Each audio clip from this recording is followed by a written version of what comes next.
Құрметті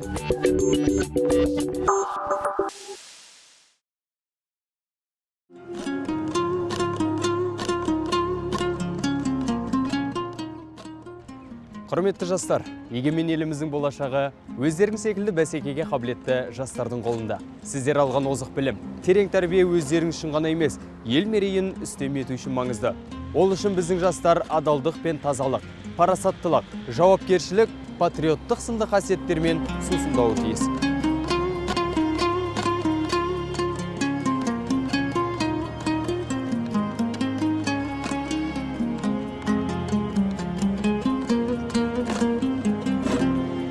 Сондықтан да адалық сағатының кезекті дәрісінің қазақ халқының шешендік өнеріне, ел бірлігін нығайтуға орасан үлес қосқан ойшыл, дана, туралығын айтар шешен Төле би бабамыздың жас ұрпаққа өнеге болар ғибратты ғұмыры мен өсиеттеріне, даналығы мен жеке қасиеттеріне арнап отырмыз. Төле би 1663 жылы қазақ даласының шу өңірі Жайсаң жайлауында дүниеге келген. Төле бидің әкесі Әлібек өз ортасының беделді биі болған.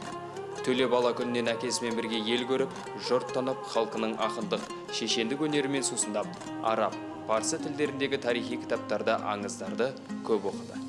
Нәтижесінде 15 жасар Төле көптеген қоғамдағы дауларды шешуде өзінің адал және әділетті шешімдерімен халыққа танылды. Жас кезінде атақты абыз билердің алдынан өтіп, батасын алған Төле білім іздеп көптеген ғұлама ақсақалдарға жүгінеді. Осылайша бала Төле ел бірлігі мен ынтымағы туралы айтқан қарт әнет бабаға келеді. Қалай еткенде бірлік болады, оның күші қандай деп сұрайды. Сонда әнет баба бала Төлеге бір бума шыбық беріп, балам, мынаны сындырш дейді. Сындыра алмаған Төлеге енді біртіндеп сындырш депті. Біртіндеп шыбықты оңай сындырған Төле мысалдың мағынасын түсінеді. Ынтымақ бірлігі мықты елді жау да даудаламайды. Саяқ жүрген таяқ жейді.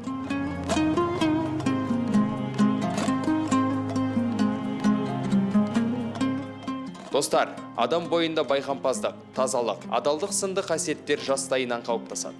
Біздің бабаларымыз өскелең ұрпақтың ақылға тоқтап, көпшіл болуын, халқына әділ, жауына қатал, досына адал болуын өсиет етеді. Төле би 18 ғасырда қазақ қоғамындағы рухани саяси реформатор болды.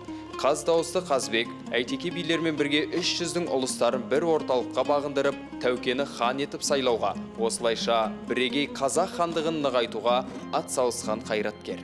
Тарихи жазбаларда атақты қазақ биі Төле биді Ташкентте ханнан бетер қадірлейді деген. Көненің көзі, ескінің шежіресі Мәшһүр Жүсіп Көпейұлы, батырда Қара Керей Қабанбайдан асқан батыр жоқ, үйсін Төле биден асқан би жоқ, толық хандыққа есім хан жеткен, бүтін билікке Төле би жеткен деп жазған. Төле бидің ел аралық сипаттағы билігімен қатар ұлыс ішіндегі дауларға төрелік айтып, әділ шешімін шығара білуі оның парасаттылығы, ойының саралығы мен ниет тілегінің тазалығын көрсетеді. Ол хан сұлтандардың, бектер мен билердің өзара қырқысының ұлт тәуелсіздігі мен бостандығына еш нәрсе бермейтінін сезініп, татулықты жақтаған.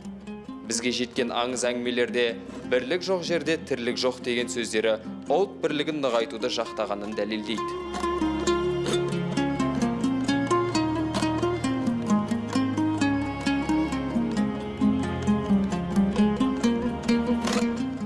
Атақты Төле бидің осынша тарихи биік тұлға дәрежесіне жетуіне себеп болған тұлғалық қасиеттері орасан. Соның негізгілері ел мұратына деген кіршіксіз адалдық, билік айтардағы қара қылды қақ жарған әділдігі, ақиқатты туғып көтеруі. Төле бидің өмірлік ұстанымы тура биде туған жоқ, туғанды биде иман жоқ деген сөзі адалдық пен парасаттылықтың, әділдік пен туралықтың биік өлшемі. Нақты осы қасиеттері бүгінгі өскелең жас ұрпақ үшін таптырмас өнеге. Төле бидің өмірі дүниеге жаңа қадам басқан жастардан бастап, ересек тұлғаларға дейін рухани ұстаным бола алады.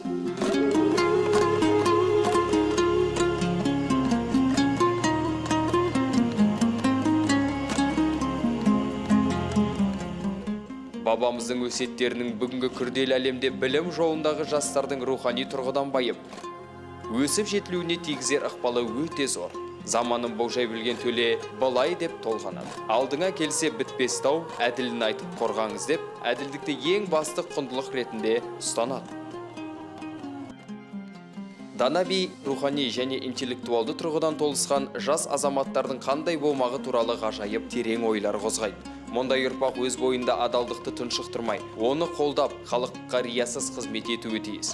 Өнерден үлгі алып, ой өрісті жетілдіру қажет. Береке бітімге, ақылмен жол бастап, мансапқор болмаға ұмтылу керек деп өсиет айтады. Сондықтан да Төле би бабамыздың әрбір сөзі тәрбиелік мәні зор, адамгершіліктің алтын көмбе қоймасы іспеттес. Төле би халықты әр істе ұятты ұмытпауға шақырады. Жаман қасиеттерден алшақ болуға, еңбексүйгіштікке үндейді. Жас адамға басты кесір еріншектік, ортаншы кесір ұйқышылдық, кенже кесір тілазарлық деп жағымсыз қасиеттерден сақтандырады. Төле би бабамыздың ізгі әрекеттерімен биік болмыса, даналығы мен тапқырлығы, қарақылды қақ жарып айтар туралығы, әділ шешімі мен билік кесімдері елге қызмет етемін деген әрбір азаматқа үлгі болуы тиіс. Қадірлі достар, біздің бабамыздың негізгі өсиеті өткенін білетін, бүгінін түсінетін, ертеңіне сеніммен қарайтын адал тұлға болу. Отанын жанындай сүйетін ұлттық тарихын қастерлеп, адалдық пен тазалыққа, парасаттылық пен шыншылдыққа бет бұрған, даңқты бабаларын үлгі ететін саналы жас қана егемен елдің тұтқасын ұстауға лайық. Болашағыңды жарқын ету өз қолыңда. Ол үшін басшың ақыл, қорғаушың сабыр, ең қымбат қазынаң арың, ал жетекшің әділдік болсын. Атадан ұл тусайығы, ата жолын қусайығы. Өзіне келер ұятын, өзі біліп тұрсайығы. Бұл сөздер мәңгілік ел идеясына қадам басқан ұлы еліміздің мызғымас темірқазығы болып есептеледі. Сол жолда тәуелсіздігіміздің тұғыры биік болып, ұрпағымыз адалдық алаңында алаңсыз жүретін тектілерден болғай. Міне жастар, парасатты адам болу үшін жоғарыда келтірілген Төле би бабамыздың өнегелі сөздерін үнемі естеріңде сақтасаңдар. Тілеулестеріңде көп. Жүрген орталарында сый құрметке ие болатын парасатты жан боласыңдар. Сонда кемел келешектеріне нық сеніммен қарауға болады. Осымен бізге берілген адалдық сағаты өз соңына жетті. Сау, саламатты болыңдар.